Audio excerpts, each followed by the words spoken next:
What are you in, like 5th grade choir practice? Is the mic not supposed to be in your mouth? Oh, I don't get it. right, cat? It's not supposed to be in your mouth. The mic. No. She says no. She doesn't know. Are we good, love? Do you like me still? I think I'm in trouble with my wife. What'd you do? I don't know. What'd you do? I don't know. I've done something. I have to. I have to have done something. It's always my fault anyway, so. You're such a passive-aggressive bitch. Me? Yes, you I knew are. Yes, you are. That's something that'll never change about Jason. Jason 2.0 is still Jason 2.0, but Jason 2.0 is still passive aggressive. I'm not sure anyone would recognize you if you weren't. Yeah. It kind of reminds me of this game called, was it Life? The one that we really liked, that trailer for it, where it's the guy talking about a jazzy sound and I think it was Spore. the animals sort of rotate. Universe. There's another game. Everything. Yeah. That's what it's called. Everything. Oh man, what a great trailer. Yeah. Oh, like music. I love it. It got me hooked, and I don't even know what the fuck the game's about. It's not about much. I wanted to play that game hardcore when I first saw it. But yeah, it is what it is. Oh, okay. We're kind of looking forward to this. Whatchamacallit? It's sort of like tabletop game thing called Tailspire.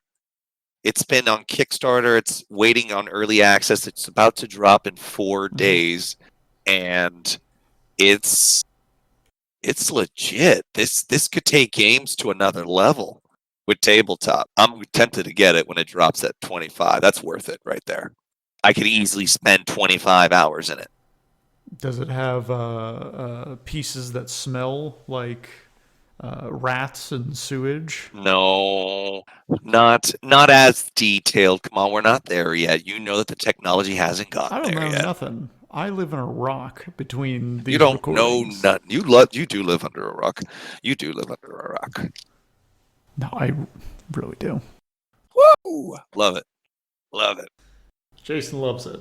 Breaking news. I love it. Breaking news. No. That's one of the nicest things anyone's ever said to me.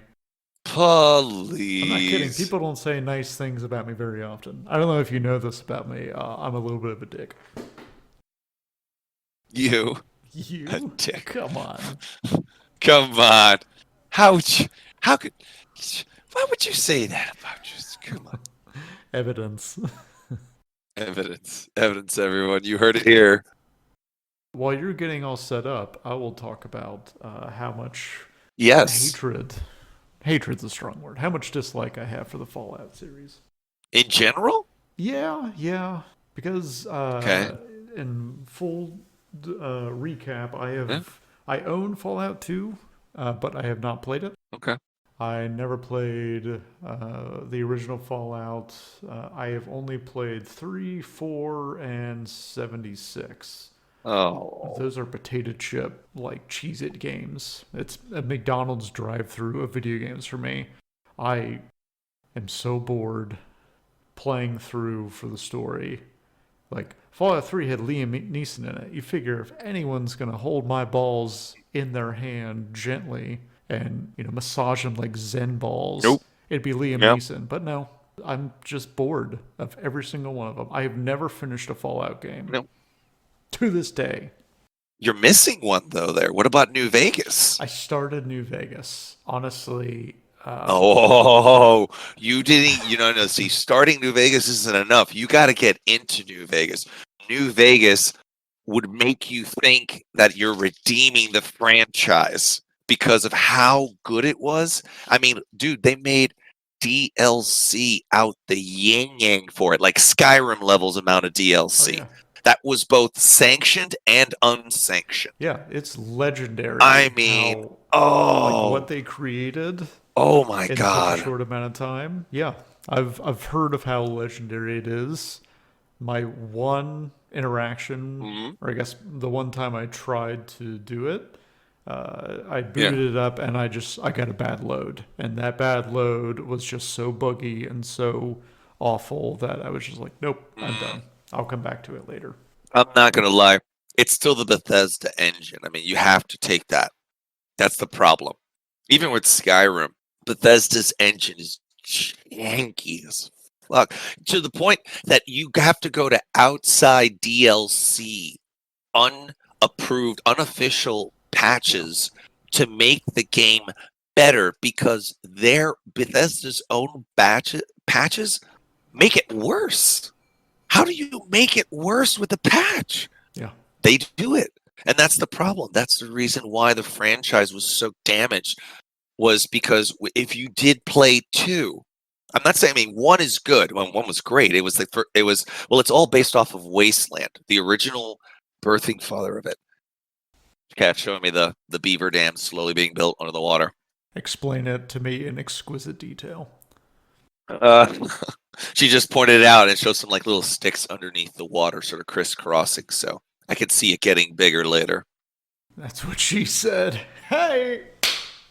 Wasteland, yes. Wasteland was the original, and Wasteland was a text-based, sort of like oh God, it really kind of was like the original Final Fantasies, sort of like a little map and then a bunch of text on the side type thing, but even more so text because they had you have conversations, and that was on the PC. And then out of Wasteland was birthed Fallout. Fallout was their attempt at making their own product out of their whole special line: strength, perception, endurance, Go planet. charisma, intelligence, agility, and luck. The outlier, luck. The great equalizer. Yeah, it's interesting. They did something. They did something very special. I mean, Fallout 1 was a great story. This just odd thing that came out of nowhere about this 1950s-esque world of people that lived underground, and then how they come out and the one of them goes out and he has to go on this grand adventure to save his people. And it's a great adventure. And it's also it also has its brutal truth, because that's how they lead into the second one. The second one is birthed out of what happens in the first. The fact that the guy left and did what he did and was exposed to what he was exposed to. When he comes back, yeah, he saved his people, but they didn't see him as who he was anymore. He had changed, and everything around him had changed him. So they told him to get the fuck out. And then he sort of wanders the wastelands again, and then he builds the community of Arroyo, which is awesome because it's located in the exact area where Arroyo Grande in California is. I mean, it's obviously it follows the coast of California. So you end up in San Francisco in the second one at one point, and Las Vegas, or no, Las Vegas, New Reno. This all sounds like the story of Donald Trump. Don't throw that bullshit out there, man. This is a great story. You know, as he changed so that he creates his own people. They're very tribal, and out of those people, they have they're running out of food and usable stuff because it's a wasteland still, and they need the Gek, the holy Gek. And it stands for the Garden of Eden Creation Kit. Shut up. Yeah. So that with this device, you could help restart humanity. Whatever it does, it does everything, right? It's the MacGuffin. Yeah, It's sure the it does. MacGuffin of the game. Because the same thing was in the first game. It was a water chip that you were trying to find, and it's the giant MacGuffin. And then you find out the reason why it's a giant MacGuffin, because in the second one, if you're lucky to find, and if you put enough luck and enough wilderness points into those enough luck and wilderness points in, you can find the random encounter that does like a Star Trek knockoff of the teleport, the time travel episode, where it's like a weird little square and it's sort of a warp, and then I think Kirk fights it, and then even Picard runs into it too.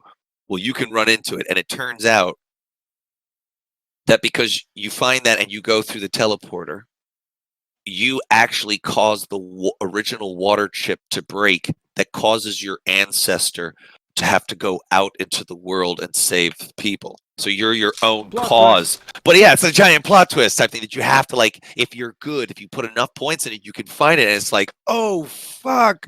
It's all garbage. It's all supposed to happen.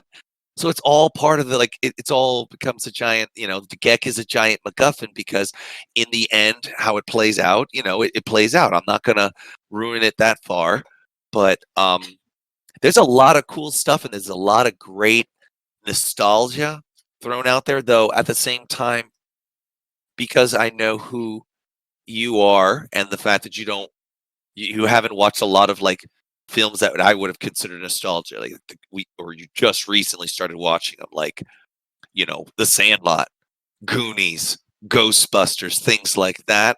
There's a lot of those crazy little references out there, so some might blow right past you, and some might hit you on the nose if you get it. I hope they're all underrated classics. They are. The second one, oh man, what a great piece of storytelling. Oh, you fall in love with the new California Republic out of that. When you go to New Vegas, it all feels right. Something feels right. And a lot of the people that remembered Fallout got back and went, oh my God. And the fact that they did New Vegas was written by most of the team from Fallout 2 and Fallout 1. So it had that great storytelling. That's why Fallout 1 and Fallout 2 are such, like, specific points in, like, the RPG line. I'm not saying. Country road, take me home to the place where I belong. West Virginia, Mountain Mama, this game sucks. Country road. Even if you got your teammate to do it, it's got to be you. Well, that's why you get games like Undertale that bring that concept back, that you can stay on the non-violent path and it's completely viable. In fact, in Undertale, non-violence is how you get to the true ending. That concept completely draws me in. The fact that there's more than one way to truly approach something. And that's why, like, Fallout 3 was my first entry into the series, and it was hot. Like, I hated it halfway through because the checkpoints were terrible. I was just using, what are they called? Whatever, the mini nukes. Fast travel. No. I was the mini nukes. Yeah. I was just using mini nukes to destroy anything in my way. Because it seemed like VATS was not helping. It seemed like I was way under leveled, and I just lost all patience for it because the story wasn't there for me. I don't know. Yeah, I'm with you, dude. It's just, and it's unfortunate because that was a piece of hot garbage. New Vegas came out, and you're like, okay, this is good. This is the right direction. Maybe they learned their lesson. Maybe they learned. 4. 4 was the closest I got to getting into it. Really? Oh, I couldn't stand that guy that kept on asking you, hey, another settlement's about to be attacked. Maybe you should go. It's like, shut up. Oh, Preston, one of the Minutemen. Oh my God. Not even the other games did anything like that. That was such a hound. I'm like going, oh, fuck this noise. And it's like, why the town building? Yeah, I ignored the town building as much as humanly possible. Why the town building? Oh, because that's what you're going to do in Fallout 76. Did you ever play that? No. That was one of the buggiest games I ever played. Garbage. Yeah, absolute true trash garbage. I let streamers play it for me. I watch it. Unfortunately, I let myself watch a couple of streamers that do 24-hour streams, and they always play the hottest shit. Yeah. And I watched them, and I went, oh my God, what is that? What is this? This isn't Fallout? Storyless fetch quests, the game. It turns into a game of min-max. Yeah, except the min-maxing is completely broken because even like the VATS system, because the enemies move, you can't really pause time on an always online game. So it would Oh go my from God. 95 to 0 to 95 to 1%, all within a span of like 3 seconds. So it was impossible to like really get a bead. I hated the fact that they did that. The what do they call it? When you would use the slow-mo, you go into the what mode? VATS mode? VATS Yeah. mode. What they tried to do was bridge two worlds. The fact that the original Fallout was a turn-based game, so you had to look at it, you strategize placement, you had to worry about your teammates because you could kill them with your Yeah. shitty accuracy. Yeah, it was a game of min-maxing, but not necessarily min-maxing for the perfect build. Min-maxing for whatever style of play you want to play. If you want to be the aggressive type, you be the aggressive one. If you want to be melee type, you can be melee. You can be a guy who uses small guns. You can be a guy who uses big guns. You can be a guy who uses rifles only. Who all these different options. And yeah, they had a lot of like it's a numbers game, but it was a numbers game that you could understand and make it your own. And then the traits and the perks, oh, they were perfect. And that's what they tried to bring into Fallout 3 when they brought it. And that's where the VATS came in. They tried to make it that turn-based thing because you could slow down time and focus fire. And it's like, no, no, no, no, no, no, no. Focus fire like that only works in turn-based stuff so that you can decide, do I just want to blanket fire or do I want to make the double down because it costs extra action points? Just like it costs action points. I hated that action point shit in the Fallout 3, where you would Yeah. burn them out, and that was technically your stamina. No, Yeah. if you're gonna make a game like that, stick to it. Stick to a game where you're just slashing and moving. There's no slowdown. Don't try to add slowdown. And it cheapened it. It cheapened it. And that's what happened where you play it, and you're like, what? Huh? For the gameplay style in Fallout 2, is it like XCOM Enemy Unknown? I think it was basically the revamp of XCOM that they've done. Yes. Okay. Very along the Yeah. same lines. Tame, tactical based, Hmm. but story driven. They did make another game, Fallout Tactics, and I did play that one. And lo and behold, famous people did do voices for those games. That, of course, Ron Perlman, the narrator. Wow, magic. So much so that I want the tattoo. It would be so weird to get it, but I want the tattoo that says "War, War never changes." Is your penis long enough to have all that on there? Yeah, Okay. yeah, no, it'd be on my forearm, but that could be, wow, Your that's foreskin? true. I'm a first, yeah, yeah. Welcome aboard. No, it just says "War, War never changes." Why? Because I'm going into battle. Puts on your sunglasses. Jason, you've just discovered the way into your back into your wife's good graces. Yeah, right, right. Yeah, Fallout Tactics. Now, while Fallout and Fallout 2 were story with a tactical perspective because it was turn-based and it was hexed and isometric, so you can see where something was hidden behind. You can hide behind cover. You could pop up, fire, drop down. You can move. Like an RPG. You had movement. They didn't restrict you to just action and bonus action. Mm-hmm. They restricted you to action points. So as long as you had enough, you could do anything in your repertoire. Open your backpack, pull out and use medical equipment. That costs a certain amount because two actions right there, opening your inventory and pulling something out. Using a weapon. Do you want to use the weapon single fire where you just sort of shoot at the person in general, single fire? Or do you want to burst where you shoot, if the weapon has burst, you shoot one or two, you shoot three shots in a general thing? Or do you go for the crit where you attempt to aim at a specific area like what the VATS does, and it gives you percentages of like based off of all of your other skills with the weapon that you have in your hand and its condition. This is what you could possibly do, and that made it interesting.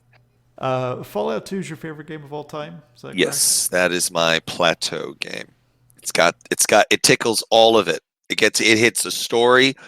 I can enjoy the fundamentals of gameplay and the game that it is. It hit, yeah. The music, the audio, everything was just right. Tickles your nipples, bites your ear, Tickles my nickels, bites my ear, all that, all the good stuff, gargles. all the good stuff. Never mind. Yes. Yeah. It gargles. Mm-hmm. It gargles. Yeah. It gargles. Doctor Feelgood. He gargles your. No, I'm gonna stop that. This is a PG-13 episode.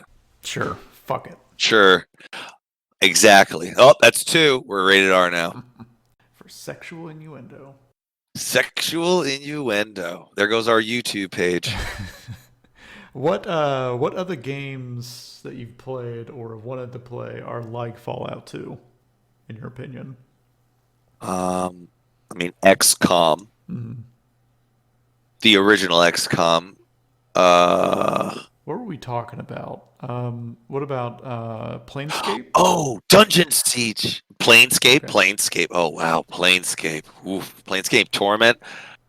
I don't remember that one as much. I wasn't like the one for me. Another friend of mine in school was big into that one, but that one had its own beautiful charm. It was a dark, different, and they had this famous talking flaming skull head that's one of your first character friends that joins your party. But the fact that you could lose party members, yeah, everything cost. If you pissed off your party members, they could just leave you. Bitch, I'm out. Yeah, exactly. Shoot them, they'll turn on you. Not instantly, but if they're on the edge, they'll turn. If they're on the edge. If they're on the edge and they get a bullet in the thigh, they may think about leaving you. But yeah, Pillars of Eternity, that's what I was thinking of. Pillars of Eternity. I have Baldur's Gate 3. I still haven't gone through it. I need to get into it. I heard it's really good. I played Dungeon Siege. The Dungeon Siege series. That's a good one. Have you ever played Tyrant? Or Tyranny, excuse me?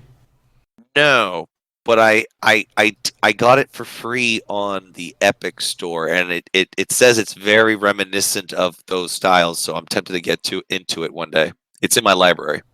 Yeah, I think it's like how we're talking. I think it's a little bit more future forward. It's not as simple. I guess it's not as simple as you have. Of course. You have your backpack, you have your weapons, you have your block. There's also angles involved. At least from my perspective, I'm not that far into it. I think maybe 3 or 4 hours. But from my perspective, there's a lot of choices that really seem to matter more. Like you'll go through and you'll decide as the head of this tyrannical army. I'm going to go here to cut off the reinforcements to this army, or I'm going to go here and rip out the heart and like really just try to steamroll everyone. Based on whatever you choose, obviously you will get different rewards, different risks. I haven't lost anyone or anything like that.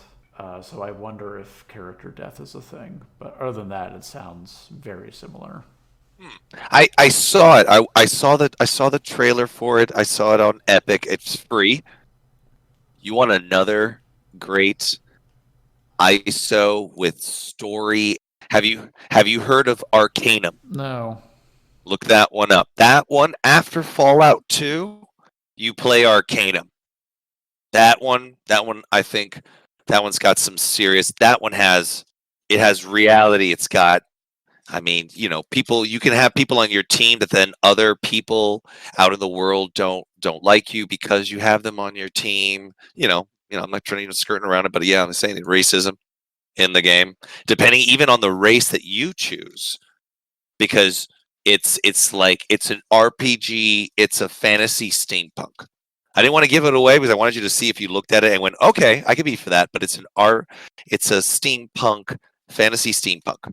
Like that TV show that, what was it? Carnival Row, where fairies and humans and fae people live. Yeah, that show. So, it's like that. Anyways, Fallout. Anyways, Fallout. Let's stop talking about feelings. Fallout makes me feel nothing. I know it doesn't. I know it doesn't. Fallout, I think, is where it's a mainstream game series that you have never gone into, you never will. We'll see. I'll give 2 a try. I have it installed. I mean, I even have 4 installed still because, you know, it's a McDonald's game. I will totally go through a McDonald's drive-through and kill myself and bring myself a little bit closer to death's door just for some nice salty Yeah, right. goodness. Compared to what a lot of people game nowadays, everything's rush. Got to get to the thing, got to get the end game, and you know, and it's like, look at the pretty lights, man. Look at the effort some of these gamers, these developers put into a level. You must be an absolute nightmare in museums. What do you mean? I love museums. Oh my god. Ooh, dude, I only got to spend 2 hours in the Louvre. That's plenty of time. No, man. It's not a fucking theme park. Oh, I had to rush through so many areas of art. I wanted to spend time in the Mesopotamian era with all their grand statues and the ancient world, you know? Yeah, but they also have Google. Man, we're just a blip on this existence, man.